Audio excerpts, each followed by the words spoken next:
Pas Goonies, les Monster Squad, un film de Fred Decker, écrit par Fred Decker et surtout son complice Shane Black, un des premiers scénars de ce grand Shane Black. On en reparlera très souvent sur cette chaîne de Shane Black, qui est quelqu'un que j'aime beaucoup.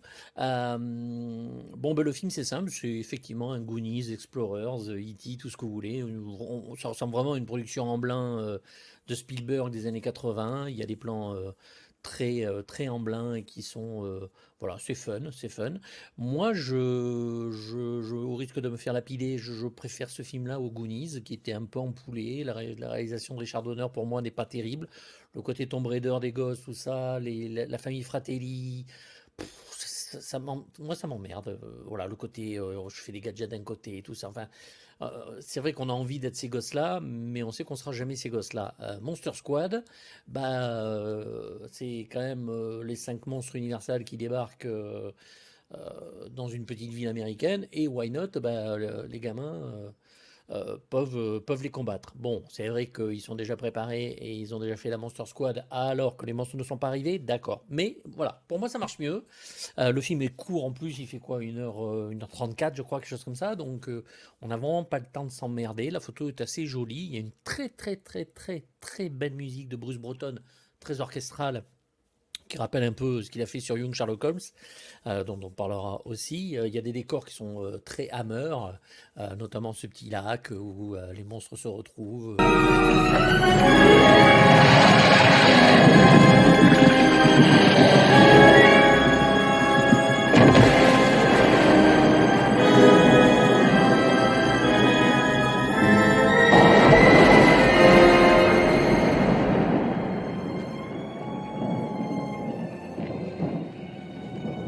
It's been so long.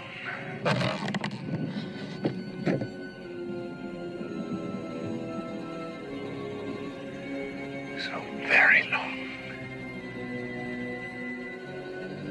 Il y a beaucoup de monde au générique. Le film est produit par Peter Yams, qui a réalisé Outland, qui a réalisé malheureusement Relique, qui a réalisé voilà, plein de bons films, qui faisait sa photo de lui-même. Bon, là, c'est pas le cas. C'est aussi produit par Rob Cohen, euh, qui a réalisé des films. Premier Fast and Furious, Dragonheart, Cœur de Dragon, je crois que ça s'appelait, avec Dennis Quaid. Voilà, bon, Daylight avec Stallone, c'est un faiseur, c'est pas un grand faiseur, c'est un faiseur. Et, et voilà, bon, bah, le film pour moi est vraiment très très bien, il y a vraiment des beaux plans. Les effets spéciaux sont de Richard Edlund, qui a fait quand même SOS Phantom. On voit beaucoup de scènes justement qui rappellent SOS Phantom. Alors bon, on trouvera ça plus ou moins bien fait. C'est vrai qu'on voit les blue screens, alors que maintenant tout est en image synthèse. Mais ma foi, moi je trouve que ça fonctionne. Ça donne justement ce petit côté comme dans Explorers. Voilà, bien fait pour l'époque.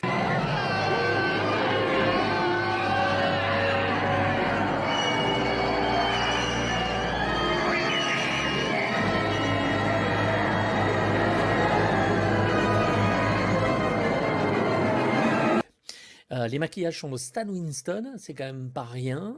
Là aussi, il fait une très belle chauve-souris.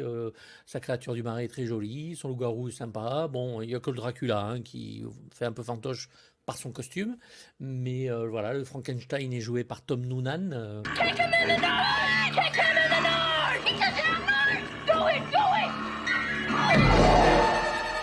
Wolfman's got nards. Come on, come on!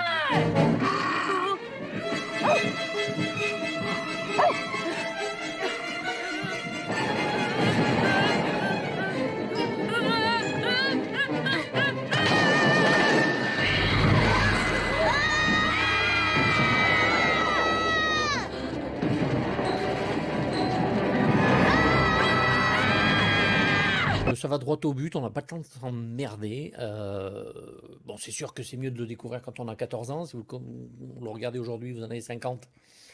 Ça va peut-être vous laisser un peu froid, mais voilà. Non, moi le film se tient. Je le préfère vraiment aux Goonies, et voilà, c'est un film que j'aime regarder de temps en temps, qui m'amuse. Voilà, les gamins sont excellents. C'est vraiment la petite troupe avec les vélos. Il y a des scènes absolument hyper 80s avec la musique pendant la préparation pour le combat final. No one can stop us!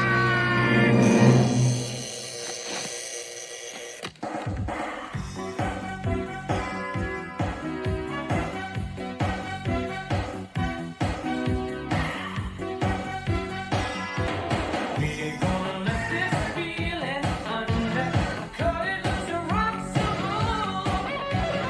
Now we got it going big like thunder. It's totally around, it's cuckoo, it's cuckoo, it's cool. Rock until you drop.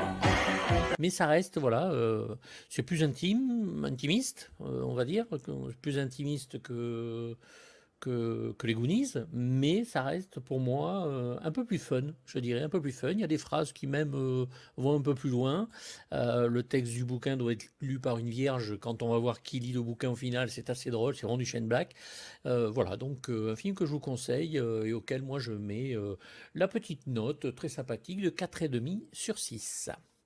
On se revoit très bientôt pour une autre rétro review. Celle-là, c'était la deuxième et on parlera très bientôt de nouveautés nouvelles.